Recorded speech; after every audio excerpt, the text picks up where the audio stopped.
Bonjour mesdames, bienvenue sur Torah Box.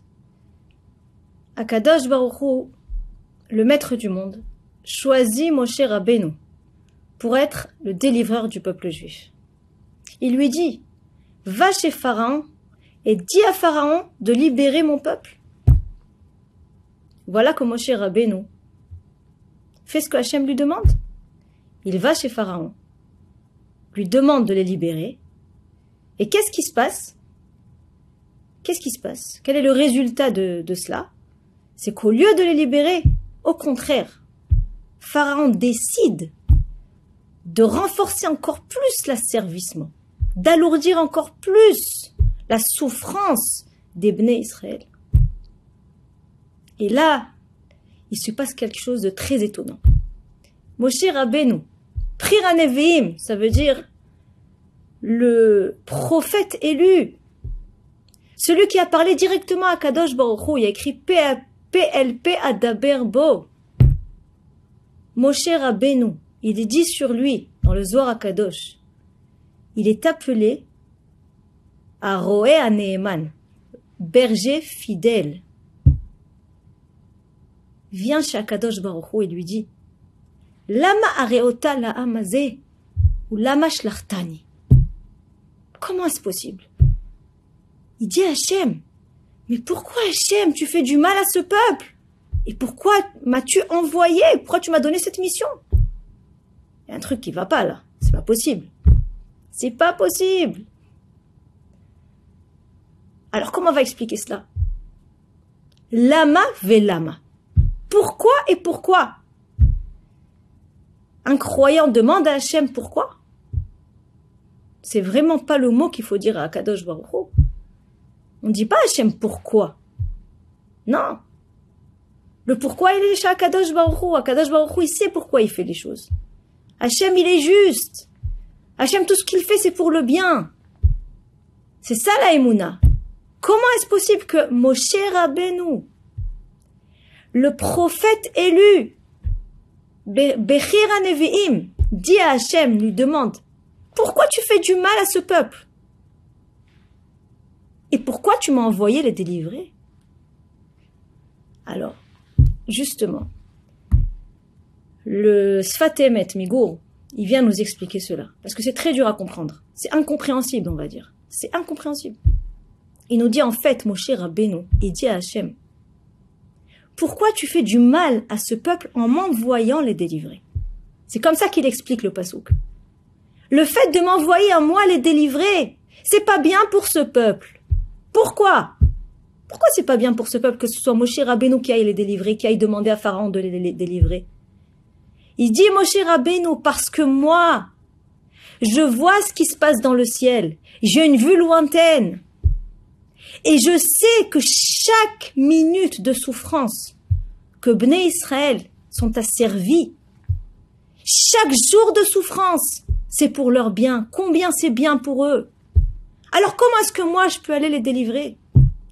Il aurait dû choisir, nous dit Moshe Rabbeinu, à Kadosh Baruch Hu. Il fallait choisir un autre dirigeant qui lui ne voit pas ce qui se passe dans le ciel, qui ne voit pas ce qui se passe derrière cette souffrance, qui s'identifie complètement à 100% avec leur souffrance terrible.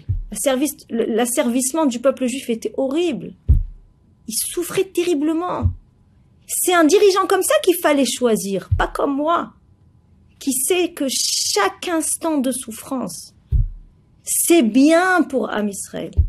En fait, c'est comme ça que le Admour Migour, le Sfat Emet Migour, a expliqué ce pasouk, qui est vraiment, vraiment stupéfiant. Nous dit le Pele Yoetz, En ra yored min hashamayim. Ça n'existe pas. Le moussag de mal, c'est mauvais, c'est pas bien, c'est mal pour Bnei Israël, ça n'existe pas. Tout ce que chacun passe dans ce monde, c'est les tovato anitzrit. C'est pour son bien, même s'il le voit pas, même s'il ne le ressent pas. Et au contraire, des fois il va ressentir le contraire, qu'il souffre, qu'il est dans une situation horrible, qu'il est dans l'obscurité la plus totale. Évidemment. Alors comment faire pour faire face à l'épreuve et garder sa émouna? Ne pas tomber vraiment, ne pas tomber dans chasvé shalom, la tristesse, dans le découragement, dans tout ce qui découle justement de la souffrance, qui peut découler de la souffrance, je dis, pas ce qui découle, ce qui peut découler de la souffrance. Parce que le Rav Pinkus, il nous dit dans ses livres que la simcha, la joie ou la tristesse, d'accord, ne découle pas des circonstances de la vie. C'est pas vrai. Il nous dit le Rav Pinkus que la joie, c'est justement une prira. Est-ce que j'ai décidé d'accepter avec amour et de garder ma simcha malgré la difficulté? Ou est-ce que je n'ai pas décidé? Ou est-ce que j'ai décidé de me laisser aller? De me laisser aller après mes sentiments négatifs et de m'enfoncer, justement. De l'ishkoa ba'atzvut, de m'enfoncer dans la atzvut. Parce qu'il faut savoir que les ustensiles les plus forts du Yetzer Hara, c'est ça. C'est arriver à nous attrister, à nous décourager. Parce que quelqu'un qui est découragé, qui est triste, alors il ne fait que dégringoler. Chasvé shalom. Alors comment on fera? Comment on fera Béhémet? Comment on fait dans ce monde quand on est dans une période difficile? Quand on sent qu'on souffre? Quand on sent que rien ne va? Chasvé shalom. Qu'est-ce qu'on fait? Nous dit Rabbi Nachman Mibreslev. Un klal, une règle de vie. Toujours devancer votre émouna au sechel. Toujours. Toujours. Ça veut dire quoi? C'est qui m'a mis dans cette situation? Hachem. Alors c'est bien. Ne réfléchissez pas. N'essayez pas d'aller avec votre logique. Non, il n'y a pas de logique. Il n'y a pas de logique. Tout ce que Hachem décide, c'est bien pour vous. C'est bien pour vous. Et quand on s'habitue à cela, à toujours les akdim et à emuna la sechel, à toujours devancer la emuna. La emuna, ça veut dire tout ce qui vient d'Hachem, tout ce qui arrive vient d'Hachem. Tout est fait avec justice et tout est pour le bien.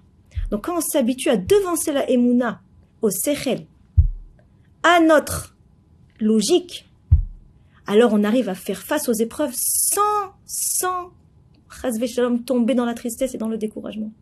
Imaginez quelqu'un qui est très malade, il est vraiment souffrant, il souffre terriblement, il a des maux terribles, et voilà que le médecin lui dit, vous savez, il va falloir que vous passiez une opération. Cette opération, elle va durer quelques heures, oui, c'est vrai. Ça va durer quelques heures. Il va falloir faire une ardama klalite, vous endormir. Mais Bezrat Hashem, après cette opération, vous irez beaucoup mieux, vous ne souffrez plus. Alors, quelqu'un qui va rentrer en plein milieu de l'opération, dans la salle d'opération, qu'est-ce qu'il va voir? Un ventre ouvert, du sang partout. Il va regarder le médecin, le chirurgien, il va se dire, mais sur ce chirurgien, c'est un arzari, il est cruel, qu'est-ce qu'il fait? C'est horrible ce qu'il est en train de faire. Il revient quelques heures plus tard, il voit le patient assis sur son lit, souriant. Tout va mieux, Baruch Hashem, ça y est, c'est passé. C'est exactement ce qui se passe avec nous dans ce monde. On n'arrive pas à voir le bien quand on souffre. C'est dur pour nous. C'est très très dur pour nous. Les Atid Lavo, Bezrat Hashem, quand le Mashiach viendra, il y a écrit O mal'a haaretz, dea et Hashem, kamaim layam mechasim. Dea, ça veut dire la emuna. La emuna, Bezrat Hashem, elle inondera la terre. De la même manière que la mer inonde la terre. C'est ce qui se passera, Bezrat Hashem, dans un futur très proche, quand le Mashiach viendra. Alors, toute la terre sera inondée de Emouna. Et là, on comprendra tout. Et là, on ressentira le bien d'Hachem dans toutes les situations. C'est pas ce qui se passe aujourd'hui. Nous dit le Rav Yaakov Lugassi dans ses livres. Aujourd'hui, quand on est dans une situation difficile, alors mitzat ait bonenut asichlit. Au niveau du sechel, on doit se dire, même si c'est dur, même si je pleure, même si je souffre, je sais qu'Akadosh Baruch Hu, tout ce qu'il fait, c'est pour le bien. Toujours, il faut les atzdik shem shamaim. Toujours. Sortir ces mots de sa bouche. Ça suffit pas de le penser. D'accord? Il y a un klal dans la Torah, achare apeolot nimshachim alevavot. Si on veut vraiment y arriver, à la Emouna Moulchachit, ça veut dire arriver à les Hachiv la lève, à faire passer justement l'information du Sechel au lève. Parce que pour faire face aux épreuves, il faut que l'information de la Emouna, elle arrive dans le cœur. Il faut le vivre. Si on veut y arriver, il faut parler. Il faut dire, je sais, c'est dur pour moi, Hachem, c'est vrai, je l'avoue, c'est dur. Parler à Kadosh Baruch Hu, normalement, naturellement, mais dire, je sais, à Kadosh Baruch Hu, je sais. Je n'ai aucun doute que tout ce que tu fais pour moi, c'est pour le bien. Et je le verrai bientôt, très bientôt, Be'ezrat Hashem. Ou alors peut-être Be'olam Haba, peut-être dans le monde futur, peut-être que je le verrai pas. Il faut faire confiance aveugle à Kadosh Baruch Hu. Mais parler des diburim de Emouna, et c'est ce qui nous emmènera, Be'ezrat Hashem, à faire face aux épreuves et à rester sa mère. Amen. Kenye Ratzon.